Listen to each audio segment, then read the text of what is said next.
دفعہ انگلی کے اشارے سے ابو لہب نے کہا تھا نبی پاک کو آپ کا ہاتھ ٹوٹ جائے، اللہ نے فرمایا تبت یدا ابی لہب و تب، تو کہتا ہے میرے نبی کا ہاتھ ٹوٹ جائے تیرے دونوں ٹوٹ جائیں گے۔ اور سنو ابو لہب کا حال کیا ہو۔ ابو لہب کا معنی ہے ابو لہب شولوں کا باپ، لہب شولوں والا۔ کیا مطلب؟ ابو لہب اتنا حسین و جمیل تھا کہ اس کے جو رخسار تھے شولوں کی طرح چمکا کرتے، اتنا خوبصورت تھا، لال سرخ رنگ تھا، خوبصورت آدمی۔ عرب میں جب غربت تھی تو اس کے گھر میں اس وقت بھی 2 اینٹیں سونے کی تھی، اتنا مالدار آدمی اور سردار تھا سارے مکے کا، لیکن نبی پاک کی بے ادبی کی۔ تمہیں پتہ ہی نہیں کہ رب دنیا میں سب سے زیادہ ناراض ہی اس سے ہے جو اس کے رسول کا بے ادب ہے، سب سے زیادہ ناراض ہی اسی سے۔ ابو لہب نہ گیا بدر کے موقع پر، ڈر گیا، کہنے لگا میں نے نہیں جانا، مکے میں رہ گیا، نہ گیا جہاد کے لیے، مسلمانوں کے خلاف نہ نکلا۔ لوگوں نے بڑا اس کو لان تان کیا، لیکن کہنے لگا میرے خرچے پہ 4-5 بندے لے جاؤ، میں نہیں جاؤں گا، پیچھے رہ گیا۔ لوگ کہنے لگے بچ گیا، لیکن اس کے جسم کے اندر ایسی بیماری نکلی کہ ریشے سے بھر گیا سارا وجود، ریشے۔ اس کے بچوں نے لے جا کے ابو لہب کو پیچھے ایک حویلی تھی مکے کے باہر، اس میں بند کر دیا، چیختا تھا، چلاتا تھا، میں بد دعا نہیں دیتا، پر اگر کلیجہ پھاڑ کے دیکھو تو دل بڑا زخمی ہے۔ میری حیات کو ٹکڑوں میں بانٹنے والے، جب تیری حیات بھی بکھرے تیری ممات بھی بکھرے، اللہ کرے اسی طرح تو بھی روئے جس طرح آج اس دھرنے میں شہید ہونے والے کی ماں روئی۔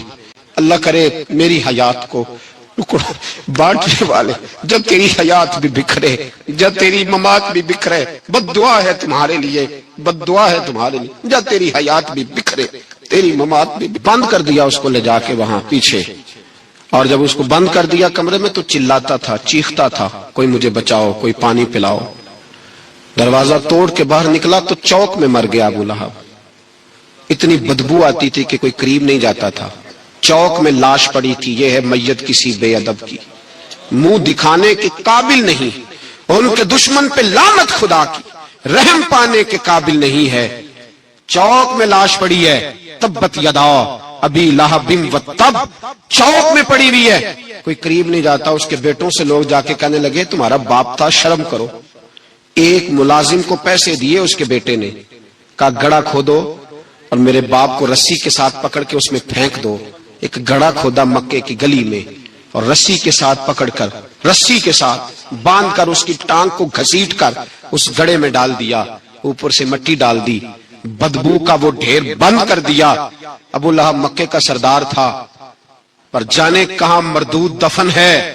لیکن میانی صاحب کے قبرستان میں جاؤ، میانی صاحب کے قبرستان میں وہ علم الدین جسے اپنا نام بھی نہیں لکھنا آتا تھا، ہزاروں لوگ روزانہ اس کی قبر پہ کھڑے ہوتے ہیں اور رسول اللہ کی نعتیں سناتے ہیں۔ جا کے دیکھو تو صحیح منظر کتنا بدل گیا۔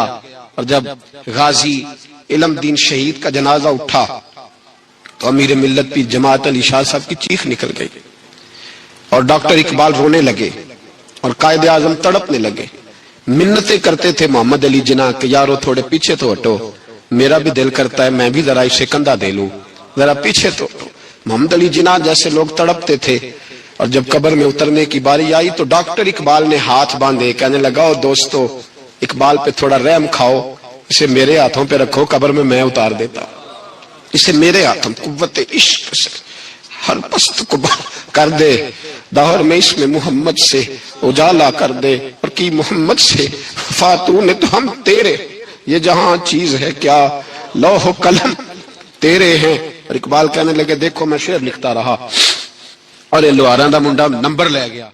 میرے نبی پاک صلی اللہ علیہ وسلم ایک شخص حضور کے سامنے بیٹھا ہے تو منہ چڑا چڑا کے باتیں کر رہا ہے، کچھ لوگ نقلیں اتارتے ہیں، اور بزرگوں کی نقل اتارنا، بزرگوں کی توہین کرنا یہ رب کو سب سے ناپسندیدہ فعل ہے، توہین کے انداز میں نقل اتارنا۔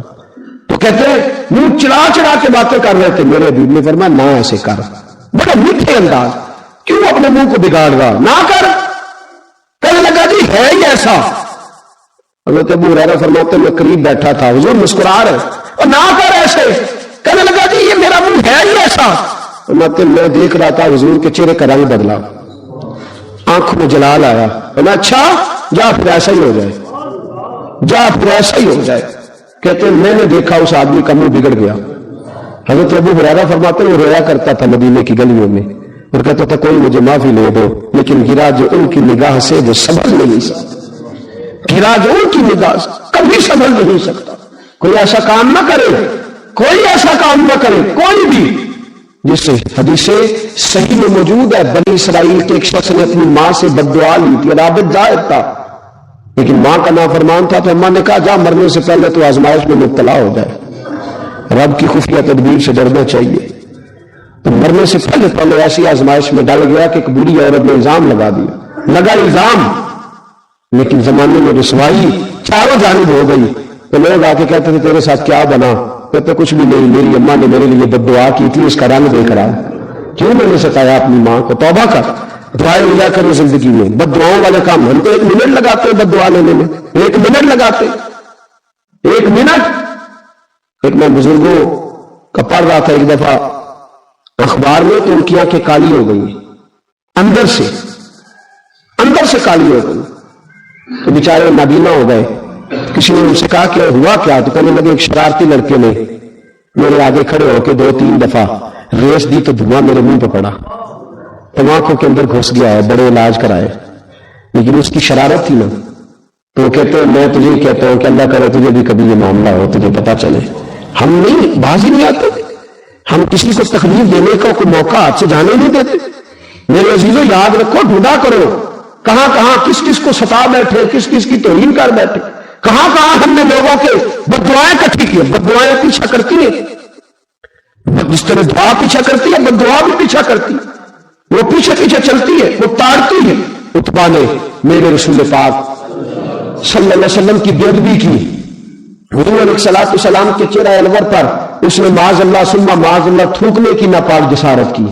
میرے حبیب نے دعا فرمائی، یا اللہ اللہ مسلط علیہ کل، اللہ اس پر درندہ مسلط کر دے۔ ابو لہب کا بیٹا تھا، رات کو جب سوتا تھا تو ابو لہب 2-4 بندوں کو معاوضہ دے کے کھڑا کرتا تھا کہ میزے لے کے کھڑے ہو جاؤ، میرے بیٹے کے قریب کوئی نہ آئے۔